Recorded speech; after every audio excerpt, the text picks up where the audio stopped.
accidentally ended the video prematurely when I went to pause it. So this will be a two-part series here. I've got it wet sanded. I'm gonna let it sit up a little bit longer before I put my hands on it. Make sure it's smooth. Back in a minute.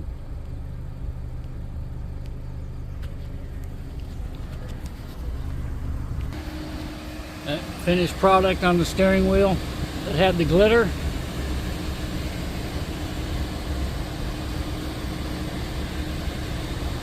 Looks brand new. Yes, sir.